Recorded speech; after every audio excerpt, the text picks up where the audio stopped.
الحمدللہ رب العالمین والصلاة والسلام علی سید المرسلین وبعد اعوذ باللہ من الشیطان الرجیم بسم اللہ الرحمن الرحیم واللہ یحب المطہرین وبعد وقال النبی صلی اللہ علیہ وسلم الطہور شطر الایمان وبعد رب اشرح لی صدری ویسر لی امری واحلل عقدۃ من لسانی یفقہوا قولی اما بعد۔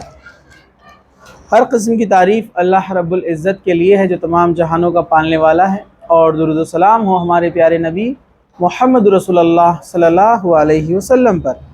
تو الحمدللہ ہم طہارت کے مسائل اس کے تعلق سے ایک سیریز ہم چلا رہے تھے، جس کا یہ چوتھا لیکچر ہے کہ وضو کے بغیر نماز نہیں ہوتی، یا وضو کے مسائل یہاں پر ہم آپ کے سامنے رکھنے کی کوشش کریں گے، ٹھیک ہے؟ چلیے، وضو کے مسائل، اس کے تعلق سے سب سے پہلے ایک بات آپ کے ذہن میں ہونا چاہیے، بغیر وضو کے نماز نہیں ہوتی۔ مسلم شریف کی حدیث ہے، حضرت ابو ہریرہ رضی اللہ عنہ کے راوی ہے، اللہ کے رسول صلی اللہ علیہ وسلم نے فرمایا کہ اللہ تعالیٰ بے وضو کی نماز قبول نہیں کرتا۔ یہ مسلم کی حدیث ہے۔ تو جو شخص وضو نہ کرے اس کی نماز نہیں ہوتی ہے۔ چلیے آگے بڑھتے ہیں۔ وضو سے پہلے بسم اللہ پڑھنا ضروری ہے۔ ترمذی کی حدیث ہے، حضرت سعید بن زید رضی اللہ عنہ کہتے ہیں کہ رسول اکرم صلی اللہ علیہ وسلم نے فرمایا، جس نے وضو سے پہلے بسم اللہ نہ پڑھی اس کا وضو نہیں ہوا۔ جس نے وضو سے پہلے بسم اللہ نہیں پڑھی اس کا وضو نہیں ہوا۔ اس طرح وضو کی فضیلت کے تعلق سے آتا ہے کہ حضرت ابو ہریرہ رضی اللہ عنہ فرماتے ہیں کہ رسول اکرم صلی اللہ علیہ وسلم نے فرمایا کہ میرا حوض عدن و ایلا کے فاصلے سے بھی زیادہ بڑا ہے۔ یہ دو مقام ہیں، ان دونوں کے بیچ کے ڈسٹنس کافی ہے، تو اس کے تعلق سے اللہ کے رسول نے فرمایا یہ حوض کوثر کے تعلق سے بات کی جا رہی ہے۔ حوض کوثر یہ وہ حوض ہے جس میں اللہ کے رسول صلی اللہ علیہ وسلم قیامت کے دن مومنوں کو اس سے پانی پلائیں گے۔ کہا کہ اتنا زیادہ یہ بڑا ہے، اس کا پانی برف سے زیادہ سفید ہے اور شہد اور دودھ سے زیادہ میٹھا ہے، اور اس پر رکھے ہوئے برتن کی تعداد آسمان کے تاروں سے بھی زیادہ ہے۔ قیامت کے روز میں دوسری امت کے لوگوں کو اس طرح اپنے حوض پر آنے سے روکوں گا جس طرح کوئی آدمی دوسرے آدمی کے اونٹوں کو اپنے حوض پر آنے سے منع کرتا ہے۔ صحابہ کرام رضی اللہ عنہ نے عرض کیا، اے اللہ کے رسول، کیا آپ صلی اللہ علیہ وسلم ہم کو اس روز یہ دوسری امتوں کے اندر پہچان لیں گے؟ آپ صلی اللہ علیہ وسلم نے فرمایا، ہاں، وضو کی وجہ سے تمہارے ہاتھ پاؤں اور اس قدر روشن اور چمکدار ہوں گے کہ ایسے نشان کسی دوسرے امت کے لوگوں پر نہیں ہوں گے۔ مسلم شریف کی حدیث ہے۔ جو وضو سے رہتے ہیں، وضو کے پابند ہوتے ہیں، نماز پڑھتے ہیں، تبھی تو وضو کرتے ہوں گے، مطلب نمازیوں کی یہاں پر فضیلت بھی پتہ چلتی ہے، اور وضو کرنے والوں کی کہ ان کے ہاتھ اور چہرے روشن چمکتے ہوں گے، جس وجہ سے اللہ کے رسول امت محمدیہ کے لوگوں کو یعنی مسلمانوں کو پہچان لیں گے، ٹھیک ہے؟ یعنی دوسرے امت کے لوگوں کے مقابلے میں۔ وضو کا مسنون طریقہ کیا ہے؟ تو چلیے، حضرت حمران رضی اللہ عنہ سے روایت ہے کہ حضرت عثمان رضی اللہ عنہ نے وضو کے بارے میں حضرت عثمان رضی اللہ عنہ نے وضو کے لیے پانی منگایا۔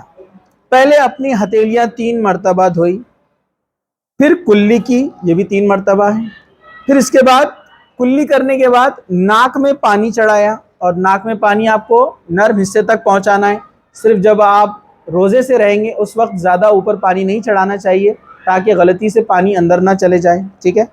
پھر اپنا منہ یعنی چہرہ 3 بار دھویا۔ اس کے بعد اپنا دایاں ہاتھ کوہنیوں تک دھویا، پورا اس طریقے سے 3 مرتبہ۔ پھر اپنا بایاں یعنی لیفٹ ہینڈ اچھی طریقے سے دھویا، 3 مرتبہ دھویا۔ پھر سر کا مسح کیا۔ سر کا مسح کس طرح کرنا ہے؟ پچھلی بار میں نے آپ کو بتایا، انگلیوں کو بھگونا ہے، پیشانی کو ٹچ کرتے ہوئے آپ کو پیچھے گدی تک، نرم حصے تک لے جانا ہے، پھر واپس لے کر آنا ہے۔ اس کے بعد دونوں انگلیوں کو کان کے اندر ڈال کر باہر کی طرف لے کر آنا ہے ٹچ کرتے ہوئے، پھر دونوں انگوٹھوں سے آپ کے کان کے پیچھے کی طرف ربنگ کرنا ہے۔ سمجھا آپ کو؟ ٹھیک ہے؟ اس طریقے سے گردن کا مسح سنت سے ثابت نہیں ہے، ٹھیک ہے. اس کے علاوہ کراٹے کھیلنا بھی سنت سے ثابت نہیں ہے. جو کرتے لوگ برابر ہے کہ نہیں ہے؟ ہاں خلال کیا جا سکتا ہے صفائی کے لیے پیروں کے اور ہاتھوں کے انگلیوں کا، ٹھیک ہے. یہ آپ نے اس طرح سے فرمایا. پھر کہا کہ 3 مرتبہ پھر آپ نے پیروں کو دھویا، پہلے رائٹ والا دایاں، پھر بایاں یعنی لیفٹ والا، اور آپ نے اس طریقے سے وضو کیا. مسلم شریف کی حدیث ہے، ٹھیک ہے. یہ ہوا وضو کا طریقہ. وضو سے قبل نیت کے مروجہ الفاظ جو نیت و ان توضع ادا کرنا، یہ سنت سے ثابت نہیں ہے. اس طرح کے الفاظ کوئی بھی حدیث سے ثابت نہیں ہیں. اللہ کے رسول صلی اللہ علیہ وسلم وضو کرنے کے لیے جب بیٹھتے تو آپ کہتے بسم اللہ اور وضو کی شروعات کرتے.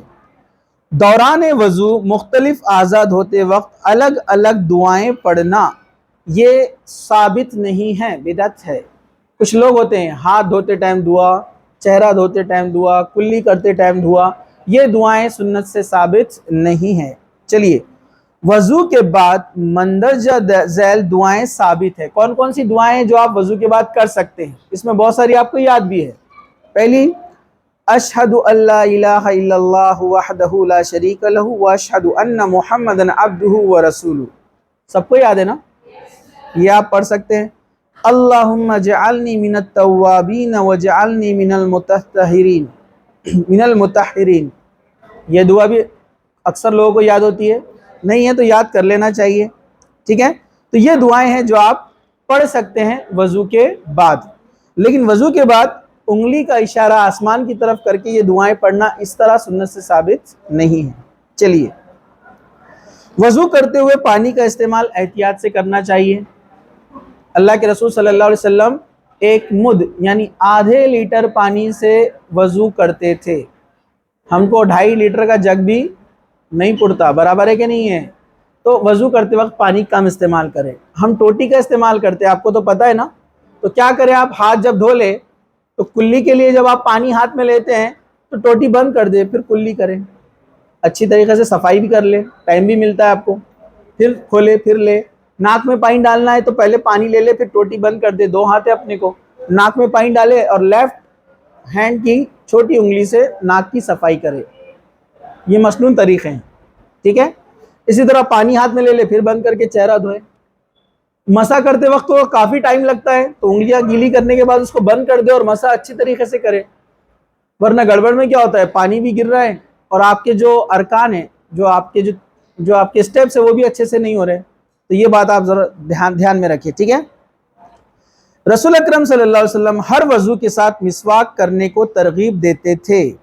یہ نسائی کی حدیث ہے.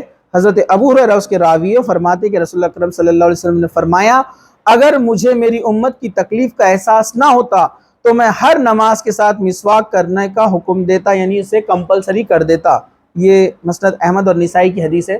اللہ کے رسول نے مسواک کو بہت پسند کیا. آپ نماز سے پہلے، وضو سے پہلے مسواک کرتے تھے، آپ سونے سے پہلے مسواک کرتے تھے، صبح اٹھنے کے بعد مسواک کرتے تھے، اور کھانا کھانے کے بعد بھی مسواک کرتے تھے. یہ اللہ کے رسول کا طریقہ تھا.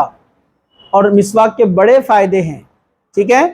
اور میں نے دیکھا ہے اس کے تعلق سے کچھ لوگوں کے انٹرویوز بھی، اور نیٹ پہ کچھ لوگوں کے تعلق سے میں نے انفارمیشن نکالی جو کنٹینیوس مسواک یوز کرتے ہیں، جنہوں نے ٹوتھ پیسٹ وغیرہ کا استعمال نہیں کیا کبھی. تو یہ لوگوں کی عمریں 70-80 سال تک ہو گئی، ان کے دانتوں میں ایک بھی کیویٹی کبھی نہیں نکلا، کبھی دانت خراب نہیں ہوئے. یہ پریکٹیکل چیزیں میں آپ کو بتا رہا ہوں. تو بڑے فائدے اس کے، کوشش کریں. لیکن ہم جانتے ہیں کہ مسواک اویلیبلٹی، ہر جگہ موجود ہونا، پھر آپ ٹریولنگ میں تو آپ کے ساتھ کبھی رہتا ہے، کبھی نہیں رہتا ہے. پھر پاپولیشن اتنا زیادہ ہے، دوسرے علاقوں سے مسواک آتا ہے تو ٹائم پر ملنا مشکل ہے. اس لیے شریعت نے آپ کا لحاظ کیا اور آپ کو یہ حکم نہیں دیا کہ یہ آپ کے اوپر کمپلسری نہیں کیا گیا. تو آپ جو بھی دانت صاف کرنے والی چیزیں آپ کوئی بھی استعمال کر سکتے ہیں. منجن ہو گیا ہے، ٹوتھ پیسٹ ہو گیا ہے، یا نیم کے جو ہے کاڑیاں ہو گئی ہے، اس کا بھی مسواک ہوتا ہے. اور بھی جو دوسرے اللہ کے رسول جو مسواک کرتے تھے وہ پیلو کی لکڑی کا تھا. پیلو کا درخت آتا ہے اور یہ اس میں بہت اچھا ایک اینٹی سیپٹک کیمیکل ہے جو آپ کے دانتوں کو بہت اچھی طریقے سے صاف کرتا ہے، ٹھیک ہے. چلیے، اسی طرح جو ہے آگے بڑھتے ہیں. مسواک کرنے کی فضیلت. حضرت عائشہ رضی اللہ عنہ فرماتی ہیں کہ رسول اکرم صلی اللہ علیہ وسلم نے فرمایا، مسواک منہ کی پاکیزگی اور رب تعالیٰ کی خوشنودی کی وجہ ہے۔ مسواک آپ کے منہ کو پاک کرتا ہے اور اللہ تعالیٰ اس سے خوش ہوتا ہے، ٹھیک ہے؟ یہ نسائی کی حدیث ہے۔ روزانہ معاف کیجیے گا، میں نے اس کو ملا کر پڑھ لیا۔ روزہ نہ ہو تو وضو کرتے وقت ناک میں پانی اچھی طریقے سے چڑھانا چاہیے، یہ بات پہلے آ چکی ہے۔ اور اگر آپ روزے سے ہو تو زیادہ پانی اوپر نہ چڑھائے۔ اسی طرح ہاتھ پاؤں کی انگلیوں اور داڑھی کا خلال کرنا مسنون ہے۔ خلال مطلب ان کو اندر تک پہنچا کر ربنگ کرنا اس طریقے سے، اور داڑھی کا خلال اس طرح سے ہوتا ہے اندر تک پانی پہنچانے کے لیے، ٹھیک ہے؟ ویسے ہی پیروں کی انگلیوں کیا ہے۔ حضرت لقید بن صبرہ رضی اللہ عنہ کہتے ہیں کہ رسول اکرم صلی اللہ علیہ وسلم فرمایا، وضو اچھی طرح کر، ہاتھ پاؤں کی انگلیوں میں خلال کر، اور اگر روزہ نہ ہو تو ناک میں پانی اچھی طریقے سے چڑھا۔ اسے ابو داؤد، ترمذی اور نسائی نے روایت کیا ہے۔ حضرت عثمان رضی اللہ عنہ روایت کرتے ہیں کہ نبی کریم صلی اللہ علیہ وسلم وضو کرتے ہوئے داڑھی کا خلال کرتے تھے، ترمذی کی حدیث ہے، مطلب انگلیوں سے اندر تک پانی پہنچاتے تھے، ٹھیک ہے؟ چلیے، صرف چوتھائی سر کا مسح کرنا سنت سے ثابت نہیں ہے۔ کچھ لوگ چوتھائی مسح کرتے ہیں، یہاں تک لے جاتے ہیں اور واپس آ جاتے ہیں، تو یہ سنت سے ثابت نہیں ہے، پورا مسح کرنا ہے آپ کو۔ گردن کا مسح کرنا بھی حدیث سے ثابت نہیں ہے، کچھ لوگ گردن پہ اس طرح سے مسح کرتے ہیں مسح ہونے کے بعد، اس کے تعلق سے حدیث نہیں ہے۔ سر کے مسح کا مسنون طریقہ یہ ہے۔ حضرت عبداللہ بن زید بن عاصم رضی اللہ عنہ وضو کا طریقہ بیان کرتے ہوئے کہتے ہیں کہ رسول اکرم صلی اللہ علیہ وسلم نے اپنے سر کا مسح اس طرح کیا، اپنے دونوں ہاتھوں کے آگے سے پیچھے لے گئے، ہاتھوں کو سر سے پیشانی سے لے کر پیچھے لے گئے اور پیچھے سے پھر آگے لے کر آئے، یعنی پہلے سر کے اگلے حصے سے شروع کیا، پھر دونوں ہاتھوں کو گدی تک پہنچایا، پھر جہاں سے شروع کیا تھا وہاں پر واپس آ گئے۔ یہ بخاری کی حدیث ہے، ٹھیک ہے؟ چلیے، سر کے مسح کے ساتھ کانوں کا مسح بھی ضروری ہے۔ کانوں کے مسح کے لیے کانوں کے مسح کا مسنون طریقہ جو حدیث میں آتا ہے، حضرت عبداللہ بن عباس رضی اللہ عنہ وضو کا طریقہ بتاتے ہوئے فرماتے ہیں کہ رسول اکرم صلی اللہ علیہ وسلم نے اپنے سر کا مسح کیا اور اپنی شہادت کی دونوں انگلیوں کو، یہ جو شہادت کی انگلی ہوتی ہے رائٹ فنگر، انگلیوں سے کانوں کے اندر اور اپنے دونوں انگوٹھوں سے دونوں کانوں کے باہر کے حصے کو ٹچ کیا، یعنی مسح کیا، انگلیوں سے اندر کی طرف اور انگوٹھوں سے کان کے پیچھے کی طرف۔ سمجھا آپ کو؟ اسے نسائی نے روایت کیا ہے۔ اسی طرح پگڑی پر مسح کرنا کیسا ہے؟ امامہ، پگڑی، تربن جو باندھا ہوا ہے، حضرت مغیرہ بن شعبہ رضی اللہ عنہ سے روایت ہے کہ نبی کریم صلی اللہ علیہ وسلم نے وضو کرتے ہوئے پیشانی کے بالوں، پگڑی اور موزوں پر مسح کیا۔ یہ کیا کنڈیشن ہے؟ مسلم کی حدیث ہے۔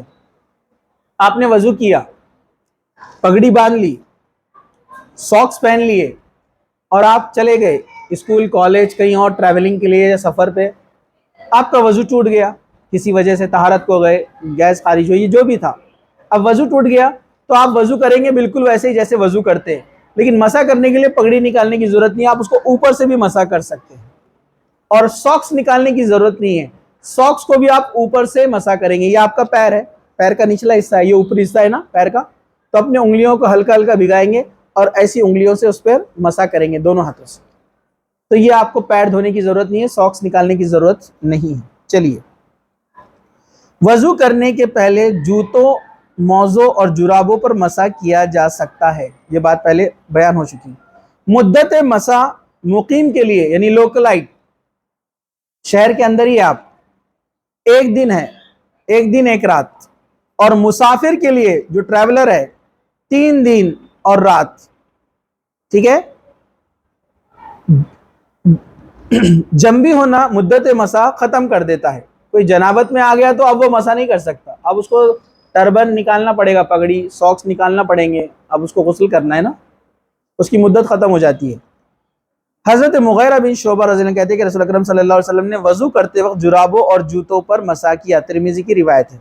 اسی طرح حضرت صفوان بن عسال رضی اللہ عنہ سے روایت ہے کہ نبی کہ جب ہم سفر میں ہوتے تو رسول اکرم صلی اللہ علیہ وسلم 3 دن اور رات موضوع کو پہنے رکھنے کا حکم دیتے، اور خواہ پیشاب یا پیخانہ یا کسی حاجت یا نیند سے فارغ ہوتے تو البتہ جنابت کی وجہ سے موزے اتارنے کا حکم دیتے تھے۔ ترمذی کی روایت ہے۔ مطلب اگر آپ جنابت کسی کو لائق نہیں ہوئی ہے، ٹھیک ہے، غسل کی ضرورت نہیں ہے، غسل واجب نہیں ہوا ہے، تو وہ سفر میں 3 ڈیز تک موزے پہن کر مسح کر سکتا ہے۔ مطلب موزے اس نے نکالا نہیں تو، ہاں لیکن ایک بار آپ نے نکال لیا تو اب پھر پیر دھونا پڑیں گے وضو کے لیے۔ سمجھا آپ کو؟ ٹھیک ہے، چلیے یہ نسائی کی حدیث تھی۔ وضو کے اعضاء میں کوئی جگہ خشک نہیں رہنی چاہیے۔ دھیان سے سنیے، غور سے۔ حضرت انس رضی اللہ عنہ فرماتے کہ نبی کریم صلی اللہ علیہ وسلم نے ایک آدمی کو دیکھا جس کے پاؤں میں وضو کرنے کے بعد ناخن جتنی جگہ خالی تھی، یعنی خشک تھی۔ رسول اکرم صلی اللہ علیہ وسلم نے اسے حکم دیا، واپس جا کر اچھی طرح وضو کرو۔ ابو داؤد اور نسائی کی حدیث۔ ایک آدمی وضو کر آیا لیکن انگلیوں میں ناخن کے برابر سوکھا تھا، اس کو پھر سے وضو کرنے کے لیے کہا۔ اپنے پاس تو دیکھیے وضو کرتے ایڑیاں سوکھی رہ جاتی ہیں، ٹخنے کے اوپر کا جو حصہ اپنا جو ہارڈ ہوتا ہے نا وہ سوکھا رہ جاتا ہے، کونیاں سوکھی رہ جاتی ہے، اس کو اچھی طریقے سے وہاں تک پانی پہنچانا چاہیے پورا۔ یہ بات یاد رکھیے آپ۔ وضو یا غسل کے بعد پانی خشک کرنے کے لیے حسب خواہش تولیہ استعمال کرنا یا نہ کرنا دونوں صحیح ہے، درست ہے۔ حضرت عائشہ فرماتی ہے، ترمذی کی روایت ہے، رسول اکرم صلی اللہ علیہ وسلم کا ایک کپڑا تھا جسے آپ وضو کرنے کے بعد استعمال کرتے تھے، یعنی اپنے اعضاء کو پوچھتے تھے۔ ہمارے پاس ایک عجیب چیز ہے نا، وضو کا پانی پوچھنا نہیں ہے نا، چلتا نا، اللہ کے رسول نے پوچھا اس کو۔ خاص آپ کا ایک کپڑا تھا جو وضو کے بعد آپ اس سے خشک کرتے تھے اپنے ہاتھ اور چہرے کو، ٹھیک ہے۔ یہ روایت ترمذی کی ہے۔ حضرت میمونہ رضی اللہ عنہ نبی کریم صلی اللہ علیہ وسلم کے غسل جنابت کا طریقہ بیان کرتے ہوئے فرماتی ہے کہ نبی کریم صلی اللہ علیہ وسلم غسل کے بعد اپنے دونوں پاؤں کو دھویا آپ نے، اس کے بعد آپ صلی اللہ علیہ وسلم نے بدن پوچھنے کے لیے تولیہ منگوایا اور پھر اسے واپس کیا۔ یہ مسلم شریف کی حدیث ہے۔ مطلب آپ غسل کرنے کے بعد اور وضو کرنے کے بعد تولیے سے، کپڑے سے جسم کو خشک کر سکتے ہیں اور چھوڑ بھی سکتے ہیں اگر چاہے تو، ٹھیک ہے۔ چلیے، وضو کے اعضاء 1 بار یا 2 بار یا 3 بار دھونے جائز ہے، اس سے زائد کرنا گناہ ہے۔ غور سے سنیے، حضرت ابن عباس رضی اللہ عنہ فرماتے ہیں کہ نبی کریم صلی اللہ علیہ وسلم نے وضو کرتے ہوئے ایک مرتبہ اپنے اعضاء دھوئے۔ احمد، بخاری، مسلم، ابو داؤد، نسائی، ترمذی، ابن ماجہ، 6 کتابوں میں حدیث ہے۔ ایک مرتبہ ہی دھویا آپ نے۔ مطلب ہم پانی کے اعتبار سے کام کر سکتے، پانی کی کمی ہے تو ایک بار ہی کیجئے، وقت کی کمی ہے، نماز جماعت چھوٹیں گی، ایک بار کیجئے، فرض ہے، ایک بار کرنا فرض ہے، ٹھیک ہے۔ چلیے دوسری حدیث، حضرت عبداللہ بن زید رضی اللہ عنہ سے روایت ہے، نبی کریم صلی اللہ علیہ وسلم نے وضو کیا اور 2 مرتبہ اعضاء دھوئے۔ احمد اور بخاری کی حدیث ہے۔ اس سے علماء نے لکھا پہلی ایک مرتبہ کرنا فرض ہے، 2 مرتبہ کرنا سنت ہے۔ چلیے، حضرت عمرو اپنے باپ شعیب سے اور شعیب اپنے دادا عبداللہ بن عمرو بن عاص سے روایت کرتے ہیں کہ ایک دیہاتی یعنی گاؤں کا ایک شخص رسول اکرم صلی اللہ علیہ وسلم سے وضو کا طریقہ دریافت کرنے آیا۔ نبی کریم صلی اللہ علیہ وسلم نے اسے 3 بار وضو کے اعضاء دھو کر دکھائے اور فرمایا، وضو کا طریقہ یہ ہے، جس نے اس سے زیادہ مرتبہ دھویا اس نے برا کیا، زیادتی کی، ظلم کیا۔ 3 سے زیادہ کریں گے تو زیادتی ہے، برا ہے، گناہ ہے، نہیں کرنا چاہیے، اور اللہ کے رسول کا حکم ہے نا۔ احمد، نسائی، ابن ماجہ، 3 کتابوں میں یہ حدیث آتی ہے، ٹھیک ہے۔ تو 1 مرتبہ فرض، 2 مرتبہ سنت، 3 مرتبہ ایک مستحب عمل ہے، اچھا عمل ہے، ٹھیک ہے۔ چلیے، ایک وضو سے کئی نمازیں پڑھی جا سکتی ہے۔ حضرت بریدہ رضی اللہ عنہ سے روایت ہے کہ فتح مکہ کے دن رسول اکرم صلی اللہ علیہ وسلم نے کئی نمازیں ایک وضو سے پڑھی۔ جب مکہ فتح ہوا تو اللہ کے رسول نے بھی اور تمام صحابہ جو آئے تھے مدینہ سے مکہ، سب نے ایک وضو سے کئی نمازیں پڑھی، پورا دن نماز وہ ادا کرتے رہے ایک ہی وضو سے۔ لاکھوں کی تعداد میں تھے نا، ہزاروں کی تعداد میں، تو کتنا واٹر سیو ہوا دیکھو آپ۔ تو وقت اور حالات کے اعتبار سے ایسا بھی کیا جا سکتا ہے، لیکن اگر کوئی وضو سے ہے اس کا وضو نہیں ٹوٹا ہے، پھر دوسری نماز کا وقت آ گیا اور وہ پھر وضو کرتا ہے، اگر پانی اویلیبل ہے تو اس کو ڈبل ثواب ہے، ڈبل اجر ہے. ٹھیک ہے. چلیے، ٹیک لگائے بغیر نیند یا اونگ آ جائے تو وضو یا تیمم نہیں ٹوٹتا. حضرت انس بن مالک رضی اللہ عنہ سے روایت ہے کہ نبی کریم صلی اللہ علیہ وسلم کے زمانے میں صحابہ رضی اللہ عنہ نماز عشاء کا انتظار کرتے ہوئے بیٹھتے، یہاں تک کہ نیند کی وجہ سے ان کے سر جھک جاتے. نیند اس کی وجہ سے سر جھک جاتے، مطلب اونگ آتی، اونگ آنے سے وضو نہیں ٹوٹتا ہے، ٹیک لگا کے ایسا بیٹھنے سے بھی وضو نہیں ٹوٹتا ہے. مکمل نیند آ گئی تو وضو ٹوٹ جائے گا. محض شک سے وضو نہیں ٹوٹتا ہے. حضرت ابو ہریرہ رضی اللہ عنہ کہتے ہیں کہ رسول اکرم صلی اللہ علیہ وسلم نے فرمایا، جب تم میں سے کوئی آدمی اپنے پیٹ میں شکایت محسوس کرے اور اسے شک ہو جائے کہ ہوا خارج ہوئی یا نہیں ہوئی، تو جب تک بدبو محسوس نہ کرے یا آواز نہ سنے، اسے وضو کے لیے باہر نکلنے کی ضرورت نہیں ہے. اسے مسلم نے روایت کیا ہے. ٹھیک ہے، ہم اس کو کمپلیٹ کریں گے اگر اذان بھی ہو گئی تو، کیونکہ یہ ختم ہونے پہ ہے. آپ اس کو ذرا غور سے سنیے. آپ کو شک آ رہا ہے کہ وضو ٹوٹ گیا، گیس خارج ہو گئی، تو شک سے وضو نہیں ٹوٹتا. کیا شرط ہے؟ بو آنا چاہیے یا پھر آواز. کبھی کبھار پیٹ کی گڑبڑی میں سے، گڑگڑی سے آپ کو ایسا لگتا ہے کہ ہوا خارج ہوئی ہے، ایسا فیل ہوتا ہے. میں کچھ چیزیں آپ کو بیان کرتا ہوں، جو سوالات آتے ہیں لوگوں کے ایکسپیرینسز، اس کے حساب سے وہ چیزیں بتاتا ہوں تاکہ آپ بھی اس شک میں نہ پڑیں. کبھی کبھار ایسا فیل ہوتا ہے انسان کو کہ اس کی ہوا خارج ہونے کی جگہ سے کچھ ایسا اس کو لگتا ہے کہ کچھ خارج ہوا ہے، ایسا مائنیوٹ چھوٹا سا اس کو لگتا ہے، ایسا ببل جیسا کوئی چیز خارج ہوئی، لیکن وہ وضو اس کا نہیں ٹوٹا ہے جب تک آواز نہ آئے اور بدبو محسوس نہ ہو. ٹھیک ہے. چلیے، اسی طرح بیوی کا بوسہ لینے سے وضو نہیں ٹوٹتا ہے. مطلب ایک ہسبینڈ ہے، وہ اپنی وائف کو اگر کس کرتا ہے اس پر وضو نہیں ٹوٹے گا. حضرت عائشہ رضی اللہ عنہا فرماتی ہے کہ نبی کریم صلی اللہ علیہ وسلم اپنی ازواج مطہرات یعنی اپنی وائفز کو یعنی ان کا بوسہ لیتے اور آپ بغیر وضو کیے ہی نماز کے لیے چلے جاتے. مطلب پہلے سے وضو ہوتا تو وضو نہیں ٹوٹا. یہ ترمذی کی اور ابن ماجہ کی روایت ہے. آگ پر پکی ہوئی چیزیں کھانے سے وضو نہیں ٹوٹتا، البتہ اونٹ کا گوشت کھانے سے وضو ٹوٹ جاتا ہے.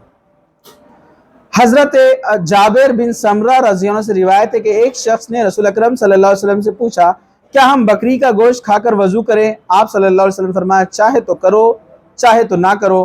پھر ہم نے سوال کیا، کیا اونٹ کا گوشت کھانے پر وضو کریں؟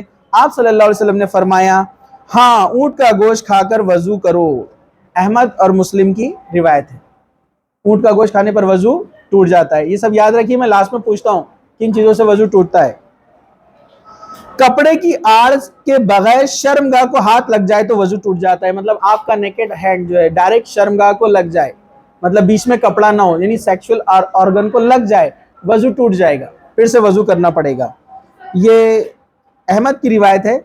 حضرت ابو ہریرہ رضی اللہ عنہ روایت کرتے ہیں کہ نبی کریم صلی اللہ علیہ وسلم فرمایا، جس نے اپنا ہاتھ کپڑے کی آڑ کے بغیر شرمگاہ کو چھوا، اس کو واجب ہے کہ وہ وضو کرے. مسند احمد کی حدیث ہے. اسی طرح چکنائی والی چیز کھانے کے بعد کلی کرنا چاہیے. آپ نے کوئی ایسی چیز کھائی ہے جس میں چکناہٹ تھی، آئلی تھا، آپ کے لگ گیا ہے زبان پر آس پاس. حضرت عبداللہ بن عباس رضی اللہ عنہ سے روایت ہے کہ رسول اکرم صلی اللہ علیہ وسلم فرمایا، آپ صلی اللہ علیہ وسلم نے دودھ پیا، کلی کی، پھر فرمایا اس میں چکناہٹ ہوتی ہے، فیٹس ہوتے اس میں. اور اللہ کے قسم کا طریقہ بھی تھا، آپ رات میں بھی دودھ پیتے تو پہلے کلی کرتے پھر سوتے. اس کے بہت فائدے ہیں. کئی بیماریاں ہوتی ہیں جو لوگ دودھ پینے کے بعد کلی نہیں کرتے ہیں چکناہٹ لگنے کی وجہ سے. ٹھیک ہے. چلیے، مزی خارج ہونے سے وضو ٹوٹ جاتا ہے، جو پہلے بات آ چکی ہے. حضرت علی رضی اللہ عنہ سے روایت ہے کہ نبی کریم صلی اللہ علیہ وسلم سے انہوں نے مزی کے بارے میں دریافت کیا. جواب دیا گیا، مزی خارج ہونے سے وضو کرنا چاہیے، منی خارج ہونے پر غسل واجب ہوتا ہے. یہ ترمذی کی حدیث ہے. مستقل بیماری کی وجہ سے مکمل پاکیزگی ممکن نہ ہو تو اس حالت میں نماز ادا کرنی چاہیے، البتہ ایسی صورت میں ہر نماز کے لیے نیا وضو کرے. ایک آدمی بیڈ ریسٹ پر ہے، ایسا بیمار ہے کہ اس کو غسل واجب ہو گیا ہے لیکن اب وہ غسل نہیں کر سکتا ہے، حالت ایسے ہے، ڈاکٹر نے اسٹرکٹلی منع کیا ہے، تو وہ وضو کر کے کر لے. وضو کی بھی اجازت نہیں ہے تو پھر وہ کیا کرے؟ تیمم کرے. تیمم بھی ممکن نہیں ہے تو وہ ویسے ہی نماز پڑھ لے. ٹھیک ہے. انما الاعمال بالنیات. ٹھیک ہے. وضو کے بغیر نماز نہیں ہوتی، پہلے ہم نے دیکھا ہے، لیکن یہ ایکسیپشنل کیس ہے، یہ آپ سمجھ رہے ہیں نا آپ لوگ. چلیے، ہوا خارج ہونے سے وضو ٹوٹ جاتا ہے. حضرت ابو ہریرہ سے روایت ہے کہ رسول اکرم صلی اللہ علیہ وسلم فرمایا جب تک آواز نہ آئے یا ہوا خارج نہ ہو، بدبو نہ آئے، دوبارہ وضو کرنے کی ضرورت نہیں ہے، واجب نہیں ہوتا ہے. ترمذی کی روایت ہے. ٹھیک ہے، یہ چیزیں تھیں وضو کے تعلق سے، وضو کے مسائل، کون سی چیزوں سے وضو ٹوٹتا ہے اور نہیں ٹوٹتا ہے، یہاں پر حدیثوں میں بیان کیا گیا ہے. تو یہ آپ کے علم میں تمام چیزیں آ چکی ہیں. جزاک اللہ خیر. یہاں پر ہم اپنی بات کو ختم کرتے ہیں. وآخر دعوانا ان الحمدللہ رب العالمین. سبحان ربک رب العزت عما یصفون وسلام علی المرسلین والحمد للہ رب العالمین.